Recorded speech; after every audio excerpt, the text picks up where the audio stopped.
5월 26일 금요일입니다. 사도 바울에게 있어서 이 에베소라는 도시는 잊지 못할 사역지였지요. 당시 로마 제국 아래에서 로마 그리고 알렉산드리아 그리고 이 에베소시 이 시는 3대 도시로서 매우 번창한 그런 도시였습니다.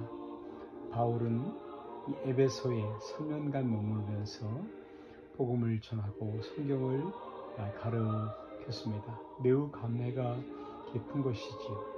그는 후에 로마에서 죄수가 되어 감옥에 있으면서 바로 에베소 교회를 중심으로 해서 이 소아시아 지역, 이 마이너 아시아 지역의 회람 서신으로, 회람 형식의 서신으로 이 편지를 보내고 있습니다.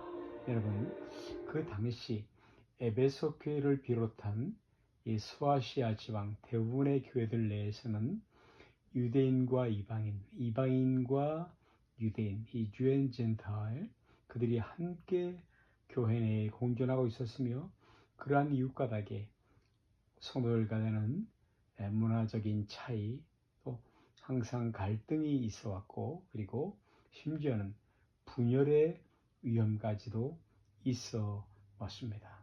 바울은 에베소 오늘 본문에서 그러므로 교회의 본질, 그 의미를 설명하고 있고, 교회는 예수 그리스도를 머리로 하는 헤드 오브 처치, 예수 그리스도를 주인으로 하는 그런 유기적인 공동체라는 것을 말하면서 성도들의 일치와 연합을 강조하기 위하면서 이 서신을 쓰기에 이르르고 있는 것입니다. 여러분, 1절에서 사도 바울은 자신이 사도가 된 것이, 사도란 보내심을 받은 자라는 뜻이죠.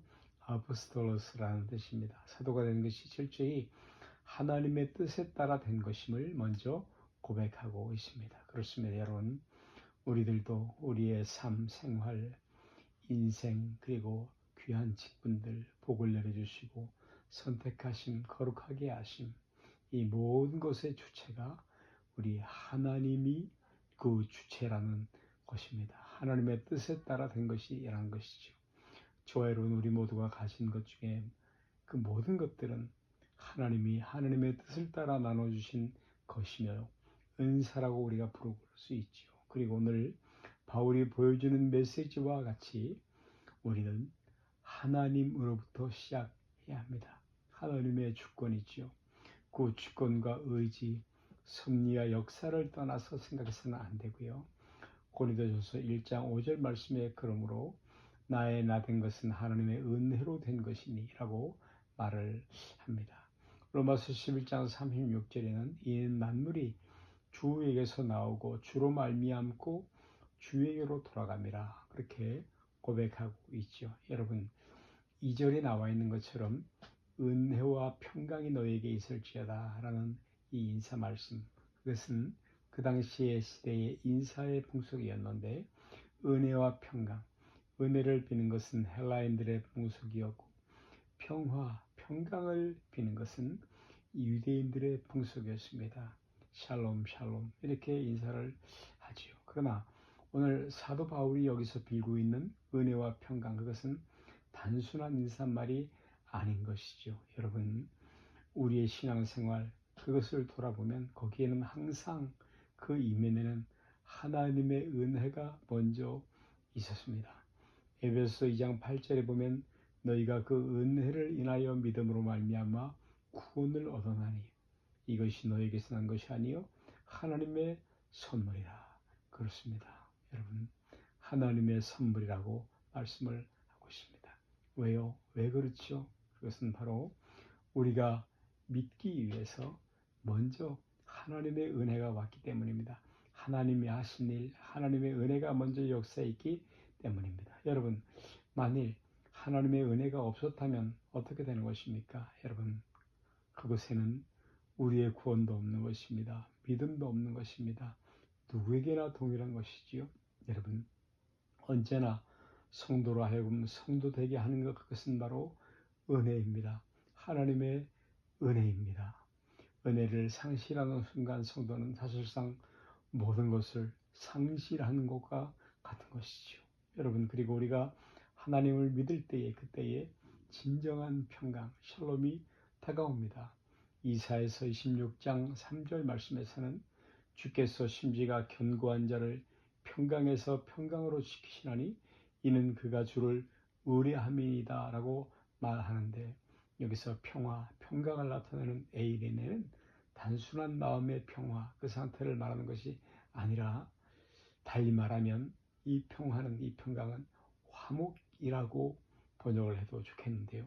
화목이란 바로 예수님께서 십자가에서 죄로 말미암아 하나님과 존재했던 그 불편함, 그 불화, 그것을 불식시키고 화목하는 제물이 되어서 완전한 화의 평화를 이루시고, 아울러 나와 하나님 사이에, 그리고 사람과 사람 사이에 있는 반목 대립 역시 소멸하신 것을 의미합니다. 여러분, 성도는 어떠한 이유로도 평강을 상실해서는 안 되는 것이죠. 여러분, 믿음의 결과는 반드시 평강을 가져오게 되어 있습니다. 여러분, 마음의 불안, 괴로움, 중심의 흔들림, 그 원인이 있다면 다른 곳에서 원인을 찾기보다는 바로 하나님과의 관계에서 믿음을 점검해야 할 것입니다. 예수님은 당신이 주는 평강은 세상과 같지 않다고 말씀하셨지요. 바울은 에베소 교인들에게 오늘 서신하면서 신실한 자들이라고 부르고 있습니다. 그렇죠? 우리들에게도 오늘 하나님 앞에 신실함이 있어야 합니다. 충성됨이 있어야 합니다. 그래서 사람이 볼 때에도 믿음과 충성을 인정할 수 있으며, 그리고 하나님께 인정받을 수 있어야 하는 것입니다. 이를 위해 우리의 믿음의 진보를 나타나십시다. 전심전력하여 믿음의 진보를 나타나십시다. 성령께서, 하나님께서 저와 여러분 우리 모두를 도우시기를 바랍니다. 하나님 아버지, 오늘도 우리가 에베소 성경 앞에 겸손히 나와 엎드렸습니다. 무릎 꿇었습니다. 하나님 아버지, 에베소를 살펴가는 중에 시간마다 신령한 복으로 깨달음으로 함께하여 주시옵소서. 우리 모두 하나님의 주권으로, 성령 충만으로 충만함을 입는 자들이 되게 하여 주시고, 우리 모두 은혜와 평강의 하나님의 사랑, 그리고 신실한 자로 하나님 앞에 발견되는 그런 은혜와 복을 더하시옵소서. 우리 주 예수 그리스도의 이름으로 기도하옵나이다. 아멘.